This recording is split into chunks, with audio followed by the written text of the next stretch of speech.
Greetings and welcome back to room 303 in Junior English. We are in the MyPerspectives volume on page 301, Lincoln's second inaugural address. There are a number of speeches in the history of American politics that really matter, and this is one of the most important for reasons that we will have to get into. Now, we're going to begin on 301 with some background information. We'll remind ourselves on 300 as well of Abraham Lincoln and the biography information.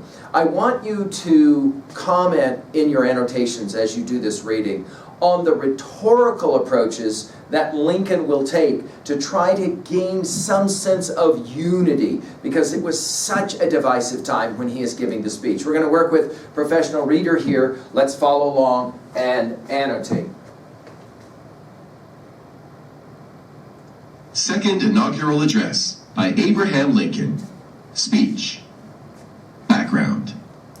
On March 4th, 1865, a crowd of perhaps as many as 40,000 people gathered on the muddy grounds of the United States Capitol to see Abraham Lincoln sworn in for his second term. Despite rain earlier in the morning, the sun broke through the clouds as Lincoln came forward. He gave the following speech to hopeful listeners, who, as one of his bodyguards later said, seemed to hang on his words as though they were meat and drink. Indeed, Frederick Douglass told Lincoln that the speech had been a sacred effort. Following the speech, Chief Justice Salmon P. Chase administered the oath of office. Ironically, Lincoln would die a little more than a month later at the hands of John Wilkes Booth, who stood in the crowd on the Capitol steps that day and listened to Lincoln give the speech. About the author. Page 300. Abraham Lincoln, born 1809, died 1865, took office as president on March 4th, 1861, just 6 weeks before the Civil War began. The war shaped his presidency as he sought to reunify the nation. Lincoln took a keen interest in the operations of the war, appointing senior officers, following the war's progress through telegraph updates, and even visiting Union encampments. His belief that slavery was morally wrong drove him to issue a preliminary Emancipation Proclamation in 1862 and a final version on January 1st, 1863. From that point on, the Civil War was viewed as a fight to end slavery as well as to restore the Union. Second Inaugural Address by Abraham Lincoln. Fellow countrymen, at this second appearing to take the oath of the presidential office, there is less occasion for an extended address than there was at the first. And a statement, somewhat in detail of a course, to be pursued seemed fitting and proper. Now, at the expiration of 4 years, during which public declarations have been constantly called forth on every point and phase of the great contest, which still absorbs the attention and engrosses the energies of the nation, little that is new could be presented. Page 302. The progress of our arms, upon which all else chiefly depends, is as well known to the public as to myself, and it is, I trust, reasonably satisfactory and encouraging to all. With high hope for the future, no prediction in regard to it is ventured. On the occasion corresponding to this 4 years ago, all thoughts were anxiously directed to an impending civil war. All dreaded it, all sought to avert it. While the inaugural address was being delivered from this place, devoted altogether to saving the Union without war, insurgent agents were in the city seeking to destroy it without war, seeking to dissolve the Union and divide effects by negotiation. Both parties deprecated war, but one of them would make war rather than let the nation survive, and the other would accept war rather than let it perish, and the war came.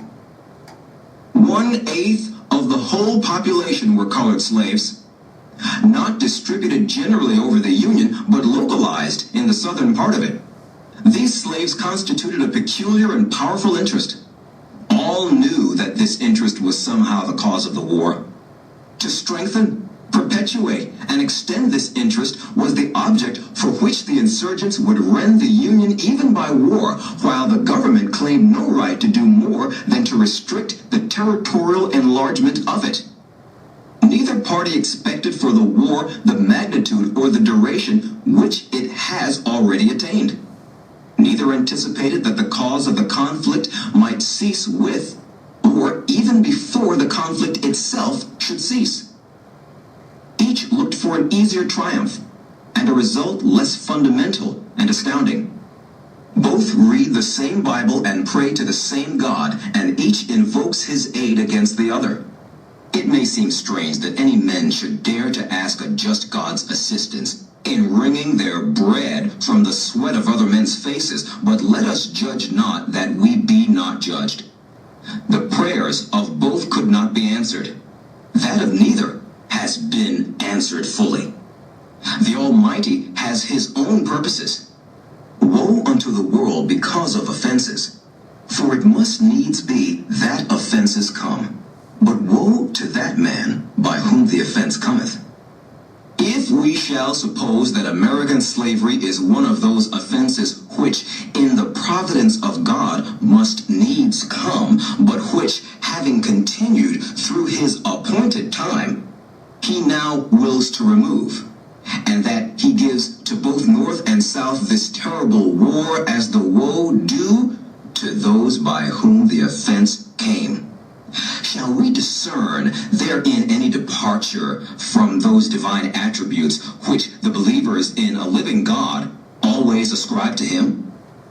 Fondly do we hope, fervently do we pray, that this mighty scourge of war may speedily pass away.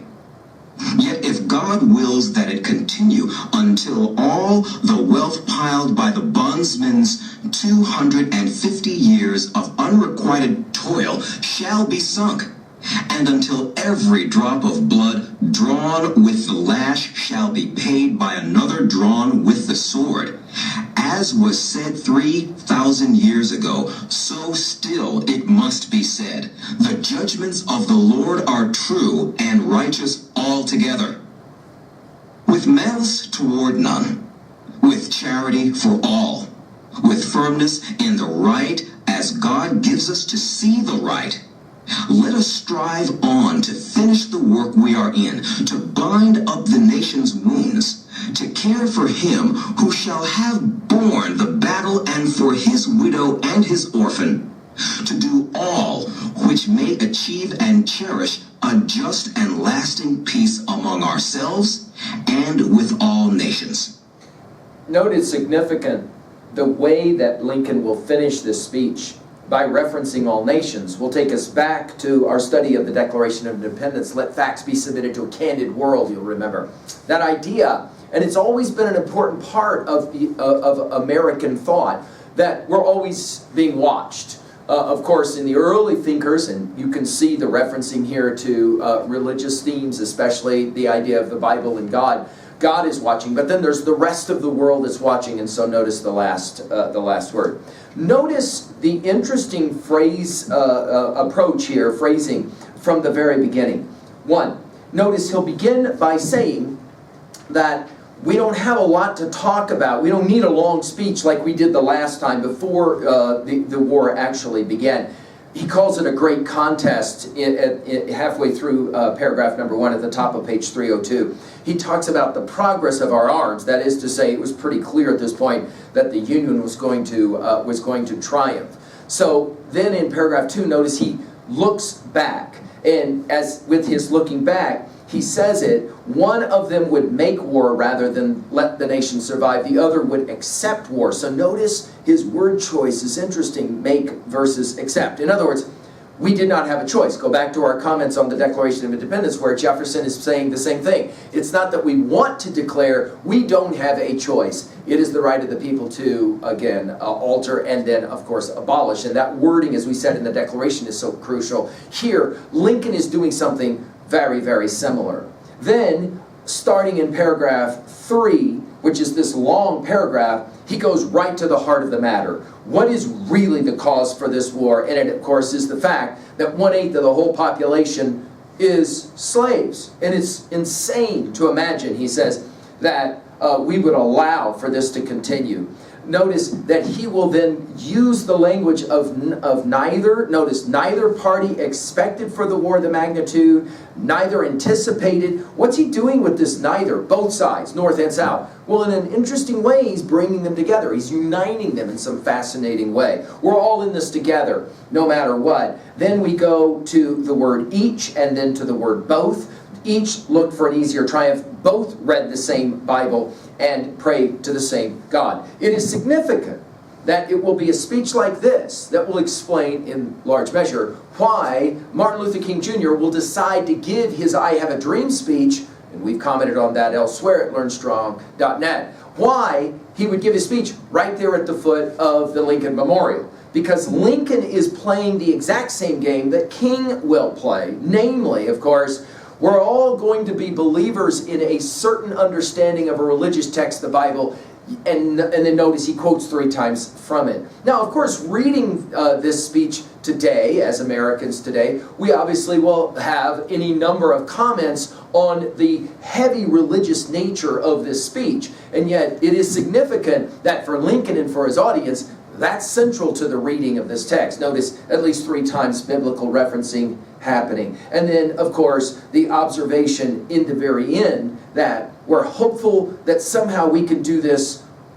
all together. Notice at the very last word of the 3rd paragraph, he's quoting from a biblical text, but it is the word all together. So this need for harmony. And then, of course, the final paragraph is the most famous of the speech, with malice toward none, that is to say, malice, intent to harm, with malice toward none. So in other words, we're not going to allow for the war's end to continue the nasty feelings between the North and the South. Obviously, this was Lincoln's hopeful idea, and as we said in our intro, it'll only be a few days after this speech that war will end, and of course Lincoln himself will die.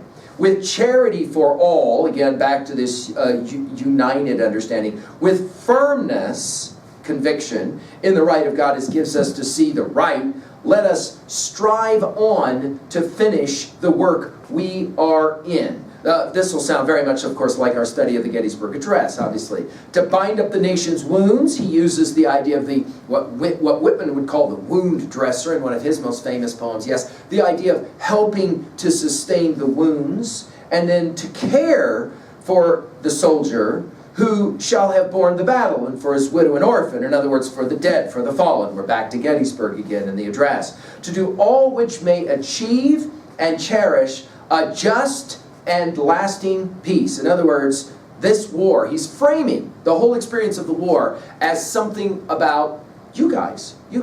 And as he finishes, he'll say it, peace among ourselves and all nations. Of course, this will be the great goal, right? Is that through war comes peace. And of course, sometimes that happens, and other times it doesn't happen in our study of American thought and obviously world history as well. I'd like for you to finish with the question sets on 303, and then we'll be ready, of course, for our detailed conversation of this text. Thank you.